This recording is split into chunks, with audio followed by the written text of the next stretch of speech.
Chapter 8. The History of Cunegonde. I was in bed and fast asleep when heaven chose to send the Bulgarians to our delightful castle of Thunder Tentroch, where they murdered my father and brother and cut my mother in pieces. A tall Bulgarian soldier, 6 feet high, seeing that I had fainted at this sight, attempted to ravish me. At that I recovered my senses. I cried, I struggled, I bit, I scratched. I would have torn the tall Bulgarian's eyes out, not knowing that what had happened at my father's castle was a customary thing. If only she had known that this was just customary, she wouldn't have been so angry. The brutal soldier, enraged at my resistance, gave me a cut in the left groin with his knife, the mark of which I still carry.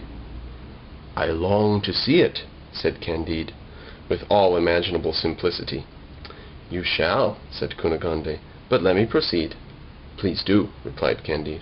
She continued, "A Bulgarian captain came in, and saw me covered in my blood, and the soldiers still as busy as if no one had been present. The officer, enraged at the fellow's lack of respect to him, not to Cunegonde, but to the officer, killed him with one stroke of his saber.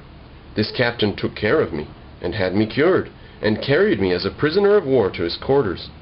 I washed what little linen he owned, and prepared his food. He was very fond of me, that was certain.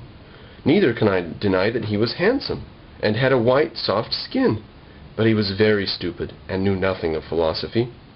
It was evident that he had not been educated under Dr. Pangloss. After 3 months, having lost all his money, and being tired of me, he sold me to a Jew named Don Issachar, who traded in Holland and Portugal, and was passionately fond of women. This Jew showed me great kindness, in hopes to gain my favors, but this got him nowhere. A modest woman may be once violated, but her virtue is greatly strengthened as a result. In order to keep me hidden, he brought me to this country house you now see. I have hitherto believed that nothing could equal the beauty of the castle of Thunder Tentroch, but I have found I was mistaken. The Grand Inquisitor saw me one day at Mass, ogled me all the time of service, and when it was over, sent to let me know that he wanted to speak with me about some private business. I was taken to his palace, where I told him all my story. He pointed out that it was beneath a person of my birth to belong to an Israelite. A suggestion was then made to Don Issachar that he should turn me over to his lordship. Don Issachar, being the court banker and a man of credit, did not want to go along with it. His lordship threatened him with an auto-da-fe. In short, my Jew was frightened into a bargain, and it was agreed between them that the house and myself should belong to both of them, that the Jew should have Monday, Wednesday, and the Sabbath to himself, and the Inquisitor the other 4 days of the week. This agreement has existed almost 6 months, but not without several quarrels about whether the space from Saturday night to Sunday morning belonged to the old or the new law. For my part, I have so far withstood them both, and I truly believe that this is the very reason they are both so fond of me. Aha, the centuries march on, but things change but little. Finally, to avert further earthquakes and to intimidate Don Issachar, my Lord Inquisitor chose to celebrate an auto-da-fe. He did me the honor of inviting me to the ceremony. I had a very good seat, and refreshments of all kinds were offered, and ladies between the 2 Jews and the honest Biscayner, who married his godmother. But how great was my surprise, my consternation, and concern, when I beheld a figure so like Pangloss, dressed in a San Benito and mitre. I rubbed my eyes. I looked at him attentively. I saw him hanged, and I fainted. Scarcely had I recovered my senses when I saw you, stark naked. This was the peak of horror, grief, and despair. I must confess to you, for a truth, that your skin is far whiter and more delicate than that of the Bulgarian captain. This spectacle worked me up to a pitch of distraction. I screamed out, and would have said, "Hold, barbarians!" but my voice failed, and indeed my cries would have been useless. After you had been severely whipped, how is it possible, I said to myself, that the lovely Candide and the sage Pangloss should be in Lisbon, the one to receive 100 lashes, the other to be hanged by order of my Lord Inquisitor, whose mistress I am? Pangloss deceived me most cruelly in saying that everything is fittest and best. Thus agitated and perplexed, now distracted and lost, now half dead with grief, I revolved in my mind the murder of my father, mother, and brother, committed before my eyes the insolence of the villainous Bulgarian soldier, the wound he gave me in the groin, my servitude, my being a cook-wench to my Bulgarian captain, my subjection to the dirty Jew and my cruel inquisitor, the hanging of Dr. Pangloss, the miserere, which is a reference to Psalm 51 of the Bible, a hymn of penitence invoking God's mercy.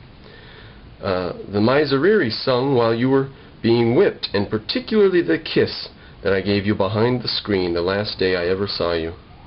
I returned thanks to God for having brought you back to me after so many trials. I charged the old woman who attends me to bring you here as soon as was convenient. She has punctually followed my orders, and I now enjoy the inexpressible satisfaction of seeing you, hearing you, and speaking to you. But you must certainly be half dead with hunger.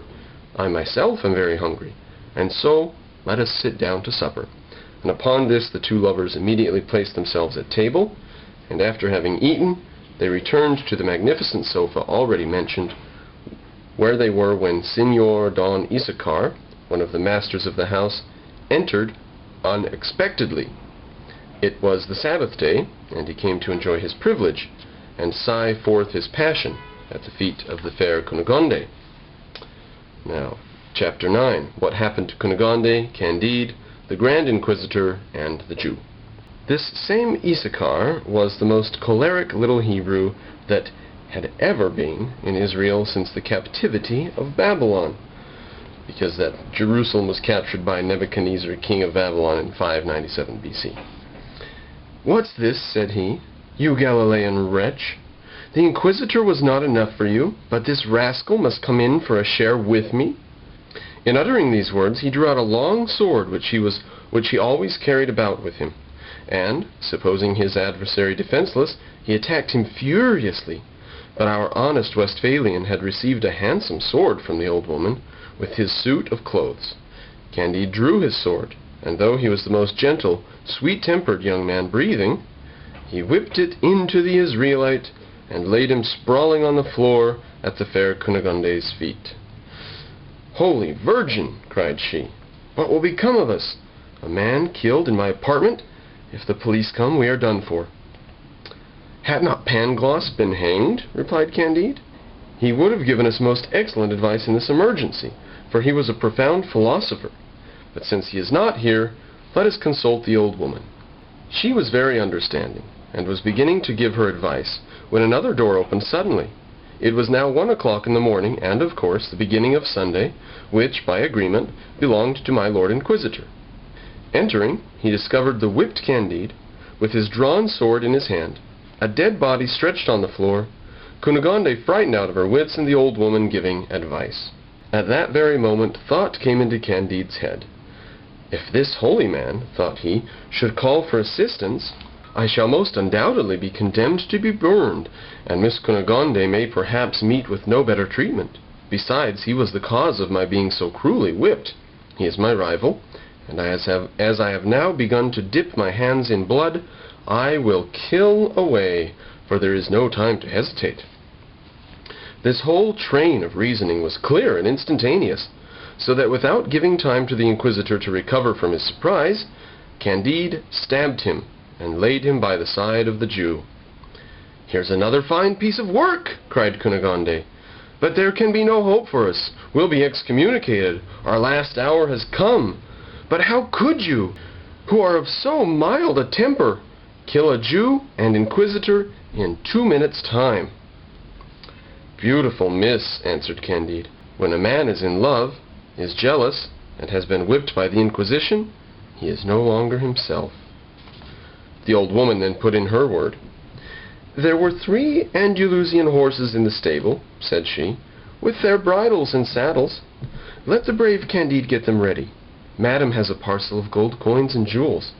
Let's mount the horses immediately, though I have only 1 buttock to sit on. Let us set out for Cadiz. It is the finest weather in the world, and there is great pleasure in traveling